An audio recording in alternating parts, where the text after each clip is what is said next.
The surveillance footage is remarkable in its banality. It shows Stephen Paddock, the Las Vegas gunman, in the days before his mass shooting. He cuts a lonesome figure as he moves through the Mandalay Bay Hotel, playing video poker for hours in the casino, buying snacks at a newsstand, watching a LeBron James interview in a restaurant, and at times chatting with hotel staff. But this picture of an ordinary gambler disguises a far more sinister intent. Through this previously unseen footage, we'll show how Paddock methodically planned his attack, and how, over 7 days, hotel staff unwittingly helped him to move bag after bag of weapons to his room. The videos, obtained exclusively by the New York Times from MGM Resorts, begin on Monday, September 25th.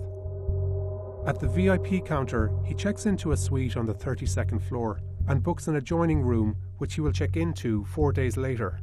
He doesn't immediately bring in suitcases. Instead, he spends 2 hours in the hotel, going to his room and eating at a sushi restaurant downstairs. Just before 5 p.m, he drives his Chrysler Pacifica minivan to the valet area, where a bellman loads the luggage cart with 5 suitcases. Paddock asks to stay with his luggage, so the bellman brings him through the service elevators to his room, something hotel management say is not unusual. Paddock spends the next 4 hours in his room, and at 9:40 that night, he leaves the hotel, bringing 2 suitcases with him. He drives 1 hour to Mesquite, where he lived. Cell phone records show that he stays the night and spends most of Tuesday here. Around 8 p.m, Paddock returns to Las Vegas, but he stops at the Ogden, a downtown condominium complex. This is interesting for a few reasons. Paddock was also renting rooms here for the entire week. He checked in the previous Friday, when a music event called the Life is Beautiful Festival was being held in the surrounding streets. Internet records recovered by the police show that he searched for that festival's lineup and its expected attendance. This was similar to his research of the Mandalay and the Route 91 Harvest Festival, which he would later attack. So, the Ogden and the Life is Beautiful Festival could have been used for planning, or may even have been a target. Later Tuesday night, Paddock returns to the Mandalay, and a different bellman helps him to move 7 more suitcases to his suite. Again, he uses the service elevator. He tips the bellman, who had no way of knowing these cases were packed with guns and ammunition. He gambles for 8 hours until morning. Paddock was a regular at the Mandalay, and several casino hosts knew him. The videos show their interactions as being completely normal and in no way alarming. Remember, in 2 days, Paddock has brought 12 cases upstairs. He spends most of Wednesday in his room, and that evening repeats a similar pattern. He leaves the Mandalay, again carrying 2 suitcases. He stops at the Ogden and drives home to Mesquite.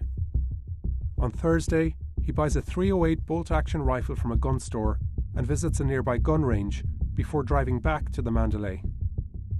That night, he again uses the valet service and a bellman to carry a white container and 3 suitcases to his room. His arsenal of weapons is growing. Again, he gambles through the night.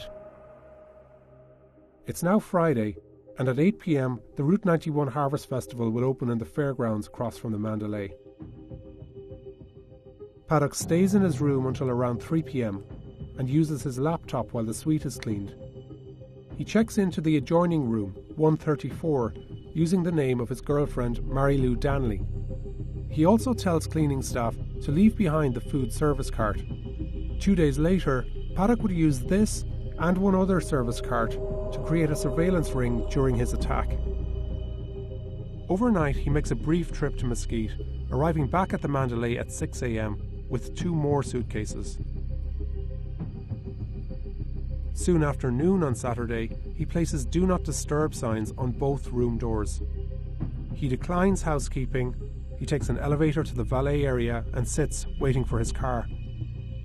He carries 2 more bags to his room.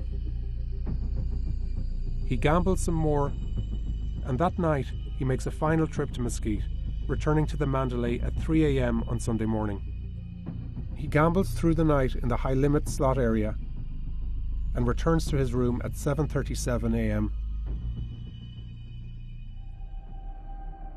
It's 12:16 p.m. when we see Paddock going back to the parking garage. The guests exiting the elevator have no idea that in 10 hours this unremarkable figure would commit the worst mass shooting in modern American history. He returns from his car, bringing 2 suitcases and a smaller bag inside. Since Monday, he has brought at least 21 cases, 2 smaller bags, a laptop bag and a container to his room.